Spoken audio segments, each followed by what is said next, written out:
ಮಾಜಿ ಶಾಸಕ ಲಾಹೋ ಮಾಮೂಲಿದಾರ್ ಮೇಲೆ ಹಲ್ಲೆ ಮಾಡಿದ್ದು ಆಟೋ ಚಾಲಕ ಅಲ್ಲ. ಮ್ಯಾಕ್ಸಿ ಕ್ಯಾಬ್ ಚಾಲಕ ವಿನಾಕಾರಣ ಆಟೋ ಚಾಲಕರ ಮೇಲೆ ಗೂಬೆ ಕೂರಿಸುವ ಪ್ರಯತ್ನ ನಡೆಯುತ್ತಿದೆ ಎಂದು ಆಟೋ ರಿಕ್ಷಾ ಓನರ್ಸ್ ಮತ್ತು ಡ್ರೈವರ್ಸ್ ಸಂಘ ಸೋಮವಾರ ಪ್ರತಿಭಟನೆ ನಡೆಸಿ ಜಿಲ್ಲಾಧಿಕಾರಿಗಳಿಗೆ ಮನವಿಯನ್ನ ಸಲ್ಲಿಸಿದ್ರು. ಆಟೋ ಯೂನಿಯನ್ ಜಿಂದಾಬಾದ್, ಆಟೋ ಯೂನಿಯನ್ ಜಿಂದಾಬಾದ್, ಆಟೋ ಯೂನಿಯನ್ ಜಿಂದಾಬಾದ್.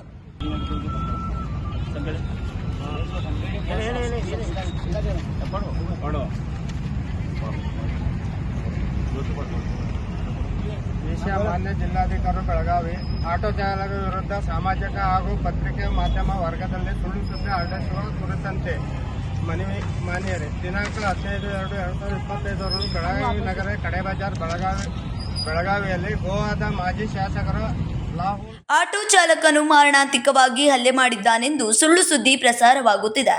ಆದರೆ ಅಪಘಾತದಲ್ಲಿ ಯಾವುದೇ ನಗರದ ಯಾವುದೇ ಆಟೋ ಚಾಲಕರ ಪಾತ್ರವಿರುವುದಿಲ್ಲ. ಅಪಘಾತಕ್ಕೆ ಸಂಬಂಧಿಸಿದ ವ್ಯಕ್ತಿಯು ವಿದ್ಯುತ್ ಚಾಲಿತ ವಾಹನವನ್ನು ಚಲಾಯಿಸುತ್ತಿದ್ದಾನೆ. ವಿದ್ಯುತ್ ಚಾಲಿತ ವಾಹನದಿಂದ ಅಪಘಾತವು ನಡೆಯುತ್ತಿದೆ. ವಿದ್ಯುತ್ ಚಾಲಿತ ವಾಹನದ ಚಾಲಕನು ಸಾರಿಗೆ ಇಲಾಖೆಯ ನಿಯಮಗಳನ್ನು ಗಾಳಿಗೆ ತೂರಿ ಸರದಿ ಅಪಘಾತಕ್ಕೆ ಕಾರಣವಾಗಿರುತ್ತಾನೆ. ನಗರದ ಯಾವುದೇ ಆಟೋ ಚಾಲಕರು ಅಪಘಾತಕ್ಕೆ ಸಂಬಂಧ ಇರುವುದಿಲ್ಲ ಎಂದು ತಿಳಿಸಿದ್ದಾರೆ. ಈ ಘಟನೆಯಿಂದ ಪ್ರಾಮಾಣಿಕವಾಗಿ ದುಡಿಯುತ್ತಿರುವ ನಮ್ಮ ಆಟೋ ಚಾಲಕರ ಹೆಸರು ಸುಮ್ಮನೆ ಹಾಳಾಗ್ತಿದೆ.